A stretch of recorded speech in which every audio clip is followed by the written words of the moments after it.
Bismillahirrahmanirrahim. Assalamualaikum warahmatullahi wabarakatuh. So, we will start through the first slide is introduction to the IRDA. IRDA is a Iskandar Regional Development Authority, was established under the IRDA Act 2007 as Malaysia's first federal statutory body to plan and coordinate the development of Iskandar Malaysia. Iskandar Malaysia covers 2,270 square kilometers and is strategically located near Singapore, major shipping routes, giving it strong regional and global market access. IRDA vision is to develop Iskandar Malaysia into a sustainable metropolitan area of international standing by coordinating federal state and local authorities and strengthening key factors such as service, manufacturing, tourism, education, healthcare and finance. Let's go to the question 1, the capital investment process. Did you know that capital investment decisions are crucial for long-term projects? It all starts with identifying the opportunity that align with company goals. For Iskandar Malaysia, the Teluk Bahang project is a key investment aimed at driving the regional development. Once the opportunity is identified, the next step is estimating the future cash flow by understanding how much money will come in and go out over the life of the project. For Teluk Bahang, this means forecasting revenue from tourism, real estate, and other sectors.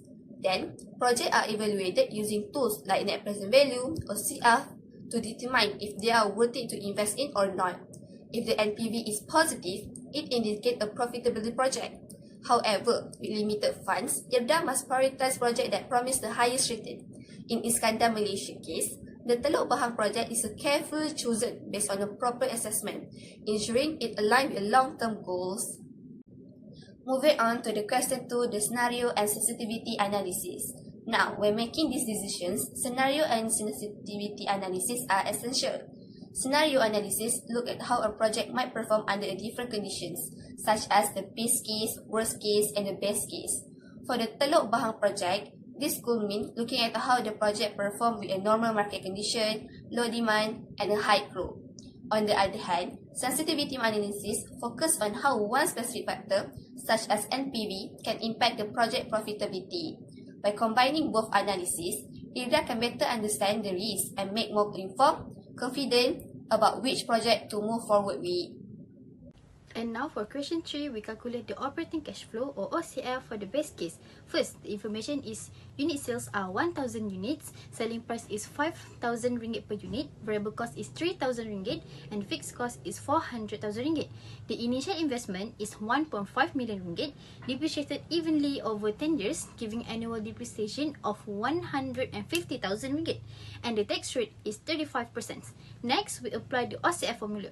Revenue minus variable and fixed costs and depreciation will give us operating profit. After tax, we add back the depreciation because it is a non-cash expense. Based on these values, the base case operating cash flow is 1,090,500 ringgit Malaysia. This represents the project's annual cash flow under normal operating condition. In our best case, we expect to sell more units, which is 1,100 units, at a higher price of 5,500 each. At the same time, we managed to keep our variable costs down to 2,700 and fixed costs at 360,000. After accounting for depreciation and the 35% tax, this gives us a very strong OCF of 1,820,500. Now, looking at the worst case, we prepare for a tougher market. Sales drop to 900 units and we have to lower the price to 4,500 to stay competitive. So, expenses also increase while variable costs hitting 3,300 and fixed costs rising 440,000. Even with these challenges, the project still stay with a positive OCF of 468,500. For this slide, I will explain the NPV of the project under 3 cases. Based on the given information like in the slide, we apply in all NPV calculation. Starting with the base case, the OCF is 1,092,500 ringgit. This project generates an NPV of approximately 3.89 million, indicating that the project is financially viable. Moving to the base case, the OCF increased to 1,820,500 and 2,500 ringgit Malaysia per year. This result in a much higher NPV of about 7.64 million ringgit, showing strong value creation under favorable condition. Lastly, under the worst case scenario, the OCF decreased to 468,500 ringgit annually. Even in this most conservative case, the NPV remains positive at around 851,000 ringgit Malaysia, suggesting the project is still acceptable. In conclusion, since all the three scenarios produce a positive NPV, the project is considered feasible and adds value to the firm, even under unfavorable conditions. We look at how sensitive our profit is to the changes in variable cost. So we tested what happened if the cost goes up by 10%, increasing from 3,000 to 3,300. So the impact is our normal OCF is about 1.9 million, right? This increasement of 10% cost will drop it to this amount. So this gives us a negative sensitivity of 650. In simple term, for every 1 ringgit increase in our unit cost, our total annual cash flow decreased by 650. It shows that the cost control is very important for this. On the other side, we also look at the other scenario on what happened if we manage our decrease or variable cost by 10%. In this case, our cost dropped to 2,700. So the impact is this cost saving boosts our OCF significantly, taking it from 1.9 million up to this amount. So the sensitivity remains at negative 150, which confirms our inverse relationship. If we decrease our cost by 1 ringgit, our total cash flow increased by 650. This is a great initiative for the team to find ways to be more efficient. Moreover, for question 6, this slide explains about the impact towards IRDA based on sensitivity analysis, which sensitivity analysis measure how changes in one variable, which in this case is variable cost, can affect the project's operating cash flow. As we can see on the left, when variable cost increases by 10%, the OCF will drop by 195,000 ringgit. This shows negative sensitivity and indicates that project is exposed to a high risk of rising costs. Higher labor, material, or operating expenses can significantly reduce the cash flow, weaken financial stability, and limit IRDA's ability to reinvest in other development projects under its condemnation. On the other hand, when variable cost decreases by 10%, OCF will increases by the same amount, showing that negative sensitivity, which here cost efficiency improves cash flow and frees up funds for other projects. However, the projects remain financially fragile because even small cost changes can greatly affect profitability. Now let's move to the last calculation, which is base case financial break-even level of output and the degree of operating leverage DOL.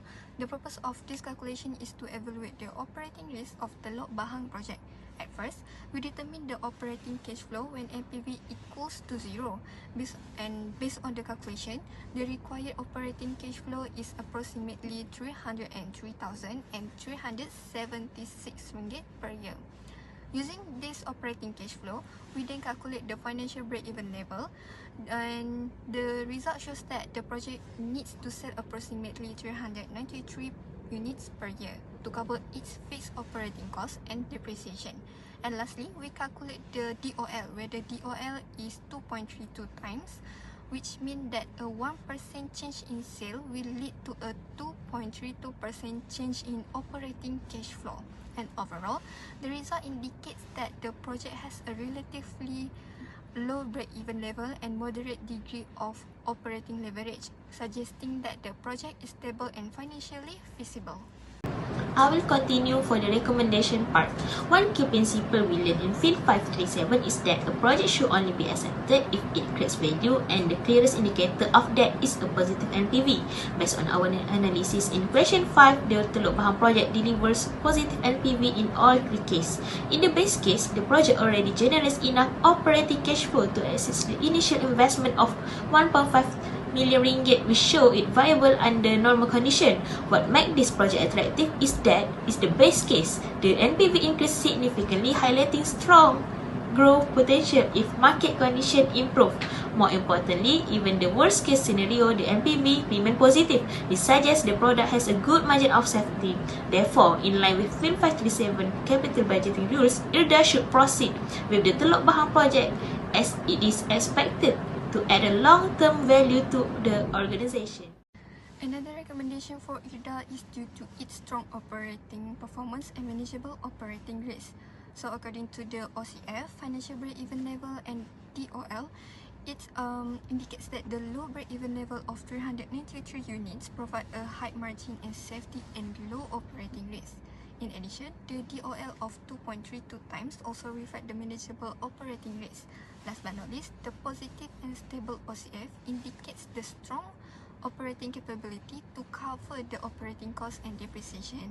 So as a result, with a low break-even point and moderate operating risk, a stable OCF, IRDA is recommended to proceed with the Teluk Bahang project. So I will continue in recommendation part. First, the project should be approved for its long-term strategy and development value.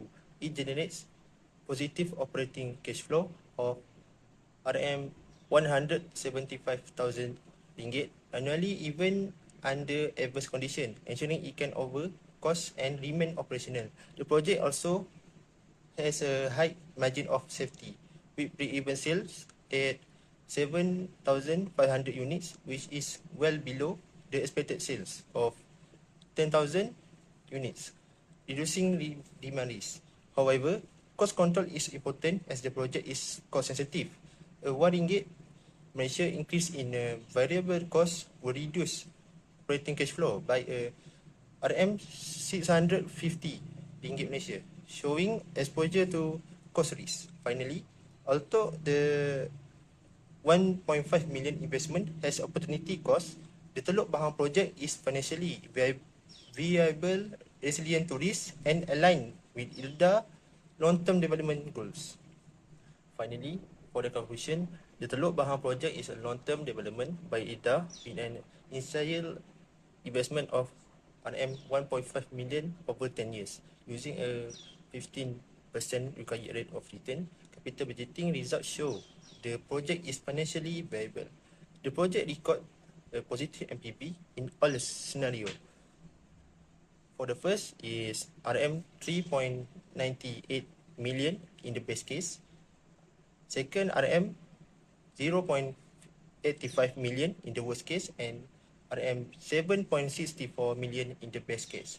This show strong resilience and upside potential.